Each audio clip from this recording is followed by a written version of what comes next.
Off the rails. Gordon was resting in a siding when Henry came by and said, "Hello, fat face! Hello, fat face!" Gordon was furious. "What cheek! What cheek! That Henry is too big for his wheels. Fancy speaking to me like that. To me! To me, who has never had an accident. Never, ever had an accident." Percy was a bit puzzled. "Oh, but Gordon, aren't jammed whistles and burnt safety valves accidents?" "No, indeed, they are not accidents. Not accidents.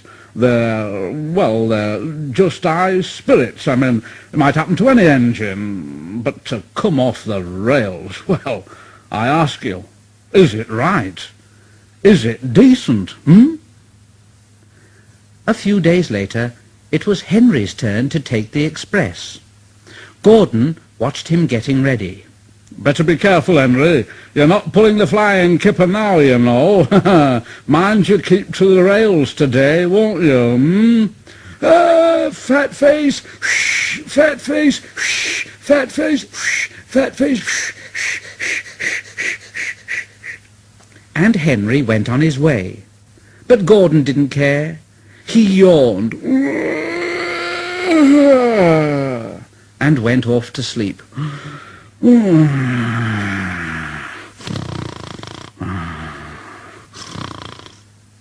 But he didn't sleep long, because his driver came along and said, "Come on, wake up, Gordon. A special train's coming and we're to pull it."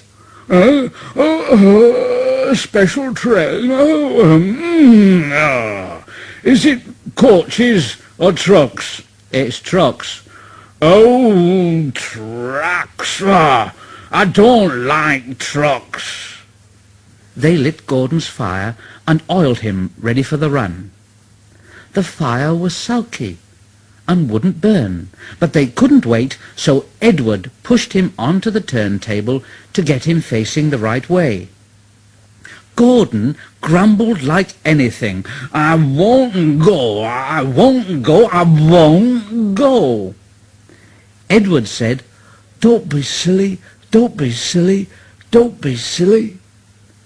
Gordon tried hard, but he couldn't stop himself being moved. At last he was on the turntable. Edward was uncoupled and backed away, and Gordon's driver and fireman jumped down to turn him round. The movement had shaken Gordon's fire. It was now burning nicely and making steam. But Gordon was cross and didn't care what he did. He waited till the table was halfway round, and he said, I'll show 'em. I'll show 'em." And he moved slowly forward.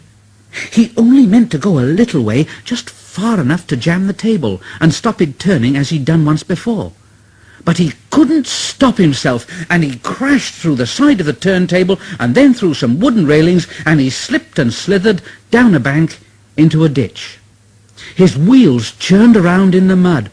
"Oh, my wheels are spinning. I can't get out. I can't get out. Oh, please get me out. Please get me out." But his driver and fireman said, "No, not a hope, not a hope. You're stuck, you silly great engine, you silly great engine. Don't you understand that?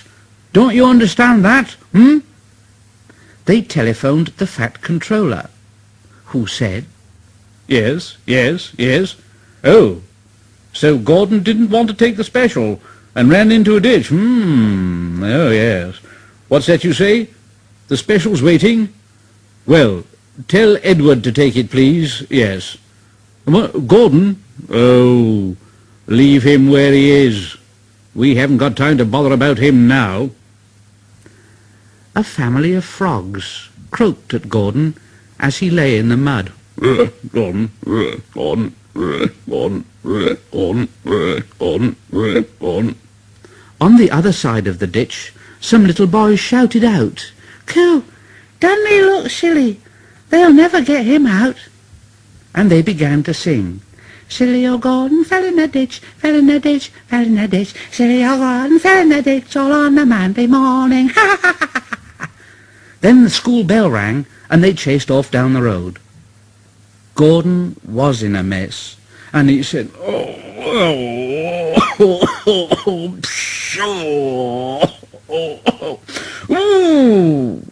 And he blew away 3 tadpoles and an inquisitive newt. And Gordon lay in the ditch all day long, and he was very, very unhappy. Oh dear, oh dear, I shall never get out. I shall never get out.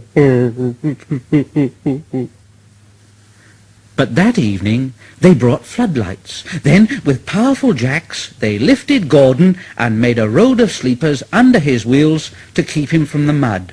Strong wire ropes were fastened to his back, and James and Henry, pulling hard, at last managed to bring him to the rails.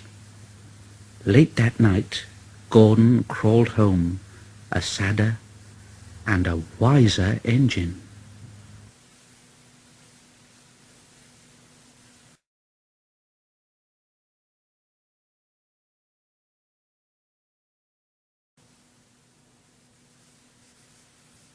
Autumn leaves.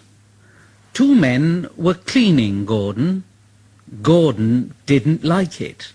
Mind my eye, mind my eye. You've got your holes in my eye. Oh, stop it. Oh, shut up, silly. Shut up. Here, Bert, did you ever see such mud? No, Alf, I never did. You ought to be ashamed, Gordon, giving us extra work like this. The hosing and the scrubbing stopped. Gordon opened one eye, but shut it quickly. The fat controller came along. Now, wake up, Gordon, and listen to me, will you? Now, look, you will pull no more coaches until you are a really useful engine. Understand that? A really useful engine. So there. So Gordon had to spend his time pulling trucks, and he felt his position deeply. Oh, goods trains. Goods trains. Oh, I ate goods trains. I ate 'em. And he went up to the trucks, and he banged them about, and they shouted out, "Oh, oh, oh, oh, oh, oh, oh, oh, oh, oh, oh, oh." James, who was watching all this, said, "It's no good going on like that, Gordon. Trucks will be trucks, you know." Ah, well, not with me they won't. Not with me. Huh? I'll teach 'em. Go on. And another truck scurried away. Huh. They tried to push me down the hill this morning, James. Huh. It's slippery there. You'll probably need some help with the express, you know. Me? Help? Ha! I don't need any help on hills. Gordon laughed and got ready for his next train. And James went away to take the express. Slippery hills indeed. I don't need help. Come on, you coaches. Come on.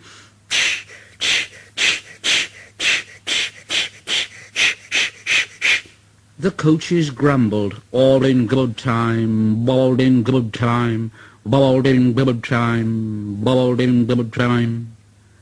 The train was soon running nicely, but a distant signal checked them close to Gordon's Hill. Gordon's Hill used to be bleak and bare. Strong winds from the sea made it hard to climb. Trees were planted to give shelter, and in summer the trains run through a leafy avenue. Now autumn had come, and dead leaves fell.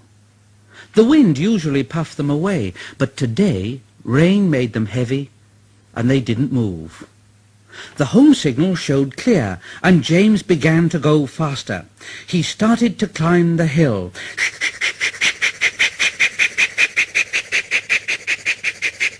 Easy, do it, easy, do it, easy, do it, easy, do it, easy, do it, easy, do it, easy, do it. Halfway up, he was not so sure. I must do it, I must do it, I must do it, I must do it, I must do it. But try as he would, his wheels slipped on the leaves, and he couldn't pull the train at all. What's the matter? What's the matter? What's the matter? Matter, matter, matter, matter, matter, matter, matter, matter. What's the matter? What's the matter, matter, matter, matter, matter, matter, matter, matter, matter?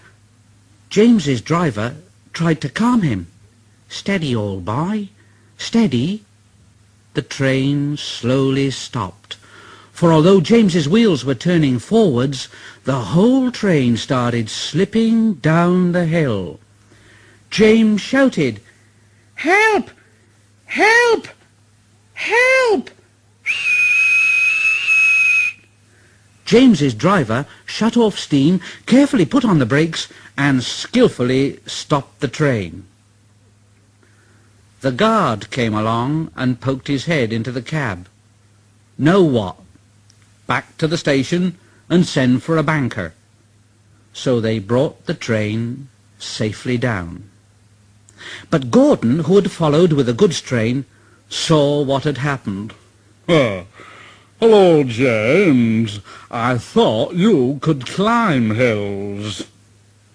All James could say was, he hadn't enough steam. "Ah, well, James, we live and learn, don't we? We live and learn. Never mind, little James. I'm going to push behind. Now look, whistle when you are ready, So James waited till he had plenty of steam, and then he went, Right, pull hard, James, pull hard. We'll do it. Pull hard, we'll do it. We'll do it. Pull hard, pull hard. Clouds of smoke and steam towered from the snorting engines as they struggled up the hill. We can do it. We will do it. We can do it. We will do it. We can do it. We will do it. The greasy rails sometimes made Gordon's wheels slip, but he never gave up, and presently they reached the top. We've done it. We've done it. We've done it. We've done it. All right, James. Well, goodbye. Goodbye, Gordon, and thank you very much indeed. Gordon watched the coaches wistfully till they were out of sight. Then slowly he trundled back to his waiting trucks.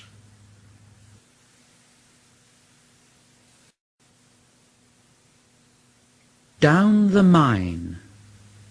One day Thomas was at the junction when Gordon shuffled in with some trucks. Thomas said, "Phew, what a funny smell. Can you smell a smell, Annie and Clarabelle?" No, I can't smell a smell, Thomas. "Oh, no, I can't smell a smell, Thomas."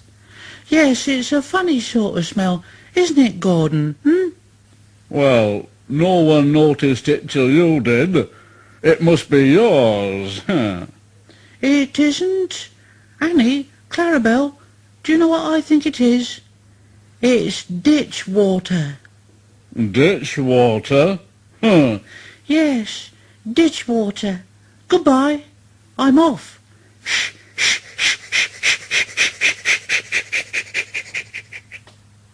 Annie and Clarabelle could hardly believe their ears. They kept telling Thomas, You mustn't be rude. You make us ashamed. "Oh, you mustn't be rude. You make us ashamed." But Thomas didn't care a bit. He just laughed. "Oh, that was funny, that was. That really was funny." He felt very pleased with himself. Annie and Clarabelle were deeply shocked. They had great respect for Gordon, the big engine. Thomas left the coaches at a station and went to a mine for some trucks. Long ago, miners digging for lead had made tunnels under the ground. Though strong enough to hold up trucks, Their roofs could not bear the weight of engines. A large notice said, "Danger! Engines must not pass this board." Thomas had often been warned, but he didn't care. He'd often tried to pass the board, but he'd never succeeded, and he always used to say, "Ha! Silly old board! Silly old board!"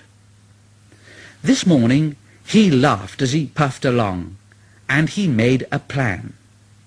He had to push empty trucks into one siding and pull out full ones from another. His driver stopped him, and the fireman went to turn the points. The fireman waved, Come on! Come on! and then Thomas started. The driver leaned out of the cab to see where they were going, and then Thomas saw his chance. Right now! And bumping the trucks fiercely, he jerked his driver off the footplate. "Hurrah! I've done it! I've done it!" And laughing like anything, Thomas followed the trucks into the siding, past the notice board. But suddenly there was a rumbling and a groaning, and the rails quivered. The fireman jumped clear just as the ground sank, and the rails sagged and broke, and Thomas dropped right down into the big hole that had suddenly appeared. "Oh, oh dear! Shh, shh! Oh, fire and smoke! Oh, oh, oh! Oh, oh, I'm sunk!" And he was. He could just see out of the hole, but he couldn't move. "Oh, oh dear! Oh, oh dear! Oh, oh, I am a silly little engine, no." Yes, and a very naughty one too, Thomas. I saw you. It was the fat controller. "Oh, please, sir, get me out, sir, and I won't be naughty again." Well, I'm not so sure about that. We can't lift you out with the crane. The ground's not firm enough now. Let me see. I wonder if Gordon could pull you out. "Oh, Gordon, yes, sir.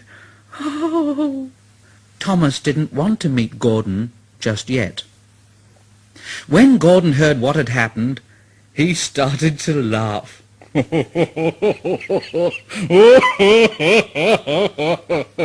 Down a mine, is he? Oh, what a joke! What a joke! Down a mine. And he went off to rescue Thomas. What a joke! What a joke! Shh, shh, shh, shh. Hello, little Thomas. Hey, you are in a mess, aren't you, eh? Never mind. We'll have you out in a couple of puffs. But they didn't pull Thomas out in 2 puffs. Gordon was panting hard and nearly purple before he dragged Thomas out of the hole and safely past the board. "Oh, Gordon, I am sorry that I was so cheeky." Oh, that's all right, Thomas. You made me laugh, you know, and, well, it did me good, you see, because I'm in disgrace, you know, and, well, I feel a bit low. "Oh, but I'm in disgrace too, Gordon." Why, so you are, Thomas. We're both in disgrace. Look, shall we form an alliance? An alley, what was it? An alliance, Thomas. United we stand, together we fall. You help me, and I help you. How about that? Oh, right you are, Gordon. Good. That's settled then. And buffer to buffer, the Allies puffed home.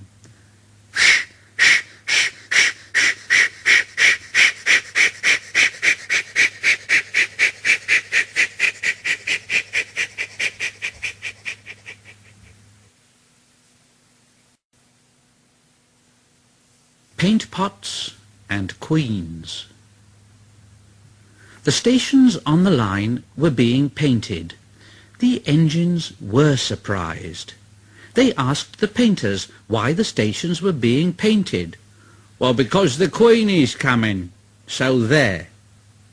The engines in the shed were excited and wondered who would pull the royal train. Edward knew it wouldn't be him. "Well, I'm too old to pull important trains." Gordon knew it wouldn't be him. "Well, I'm in disgrace. The Fat Controller would never choose me." But James, the red engine, was confident. "Well, he'll choose me, of course. There's no doubt about it. No doubt about it at all." But Henry couldn't agree. "Choose you? Choose you? You can't climb hills. He will ask me to pull it, and I'll have a new coat of paint. You wait and see." The days passed, and Henry puffed about proudly, quite sure that he would be the royal engine. One day, when it rained, Henry's driver and fireman stretched a tarpaulin from the cab to the tender to keep themselves dry. Henry puffed into the big station.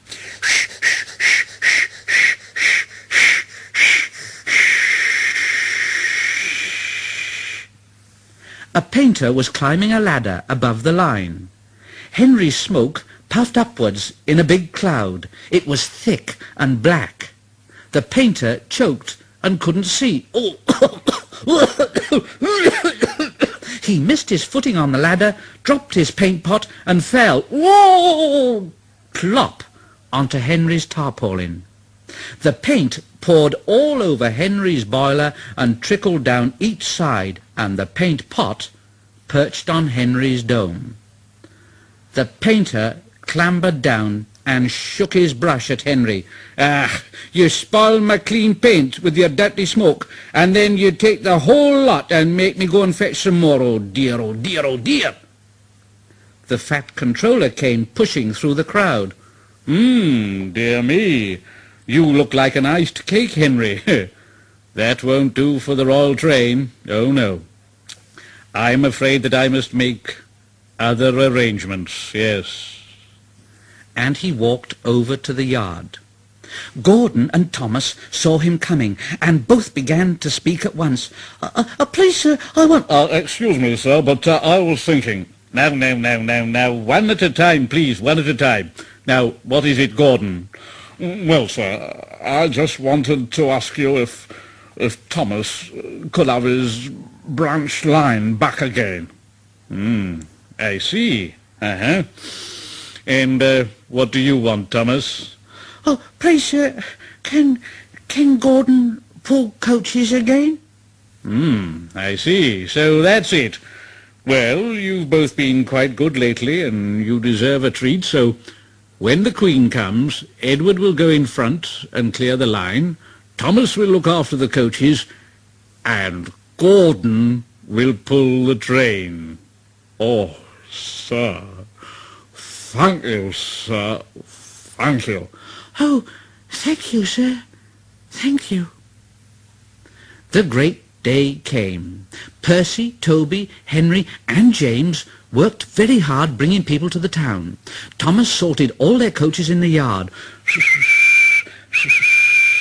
"They're coming! They're coming!" Edward steamed in, looking smart with flags and bright paint. 2 minutes passed, then 5, then 7, and then 10, and then... Everyone knew that whistle, and a mighty cheer went up as the Queen's train glided into the station. Gordon was spotless, and his brass shone. Like Edward, he was decorated with flags, but on his buffer beam he proudly carried the royal arms.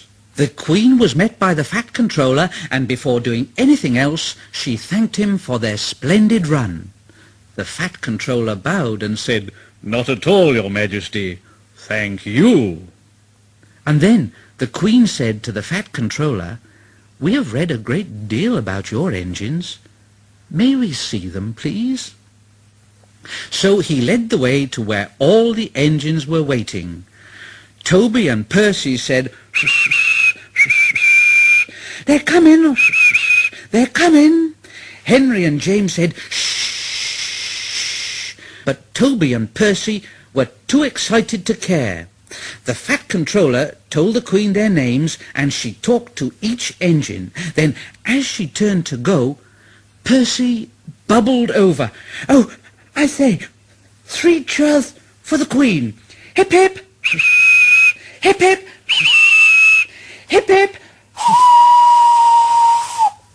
The Fat Controller held his ears, but the Queen, smiling, waved to the engines till she passed the gate. Next day, the Queen spoke specially to Thomas, who fetched the coaches, and to Edward and Gordon, who took her away, and no engines ever felt prouder than Thomas and Edward and Gordon, the big engine.